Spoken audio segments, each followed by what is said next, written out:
excuse me, get a drink of water there. The learning objectives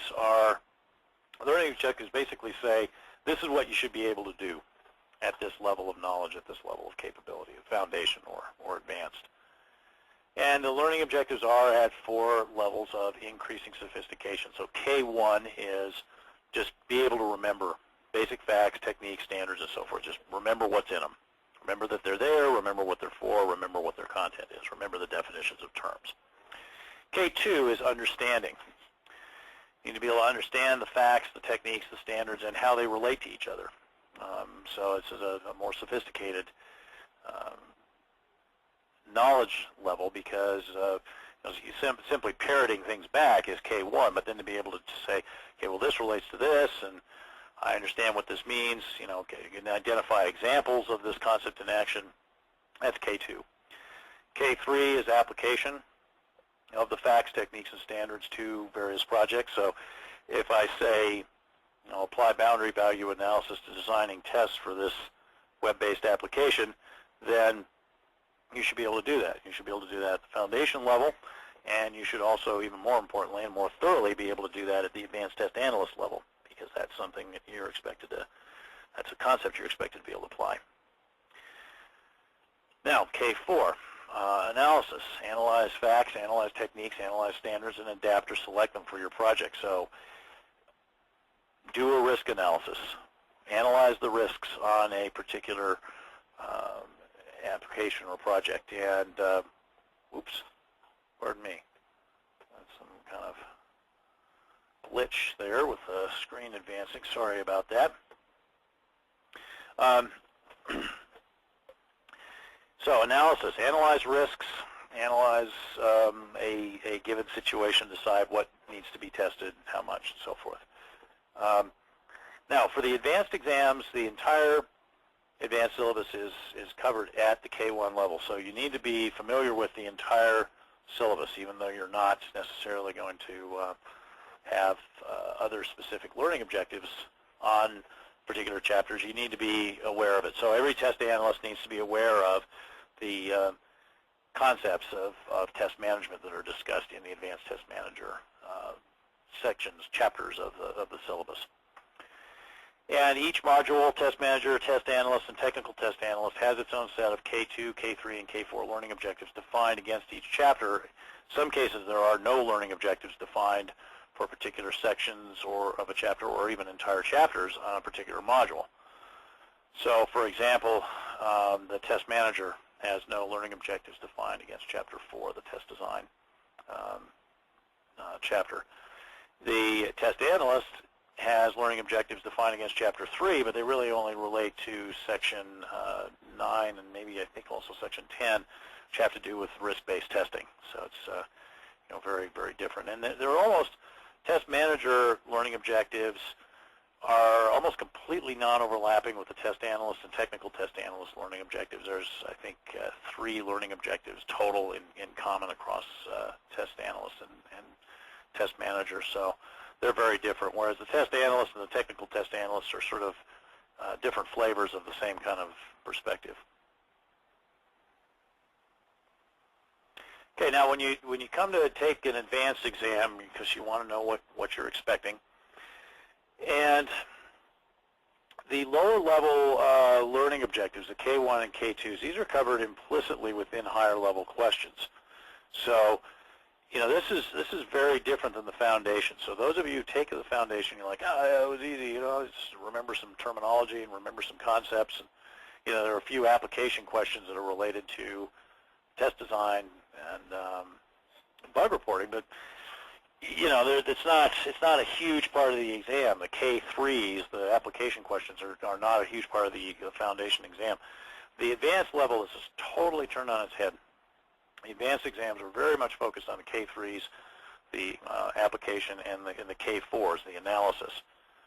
So what will happen is that in order to get the right answer on one of these K3 or K4 level exam questions, you will have to know certain concepts. You'll have to understand certain concepts, and you'll need to be able to remember certain terminology and standards. So the K1s and K2s are kind of embedded in there. You can't you can't pass the advanced exam without having mastered the K1 and K2 learning objectives, but just mastering the K1s and K2s will not suffice.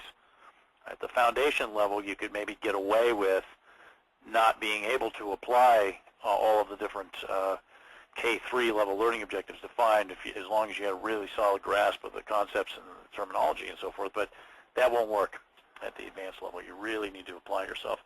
And this is why I was encouraging you before, you know, if you're going to self-study for the foundation, or if you're going to select a course for the foundation, make sure it's got enough hands-on exercises so that when you get at the advanced level, you're not going to be saying, oh, wow, I didn't really do a lot of this at the foundation level and I'm underprepared.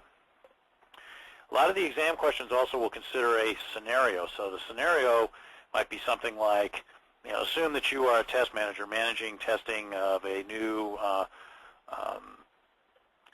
embedded system that's going to run in a car and provide entertainment to people in the back seats, you know, DVDs and music and so forth. And that will describe a little bit more about this system and particulars of the project, and then it will ask you a sequence of questions. And this is a good simulation of the real-world use in various advanced testing concepts, of course, because, you know, in our projects, we're working on complex projects, and we need to try to figure out how everything fits together. So, you know, that's something you should prepare yourself for.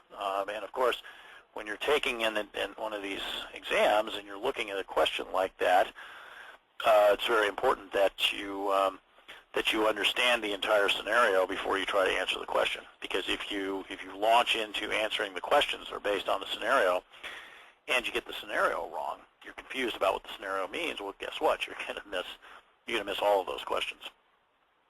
It's also important to remember that anything that could appear on a foundation exam can appear on an advanced exam. So that's another important detail to keep in mind. The entire foundation exam is examinable, or foundation syllabus is examinable. Now, I think what's most likely is that you would see some form of cross-section question where an advanced question drew upon a learning objective that was defined at the foundation level. Now, you can also see cross-section questions that span multiple sections in the advanced, and potentially at different learning objective, different knowledge levels, different K levels. So, you know, you really do have to have this all together in your head for these exams. Okay, so the advanced courses, maybe you've decided, okay, you know, this sounds like it'd be good to take a course on this rather than just try to self-study. So, you know, what should I expect from the courses?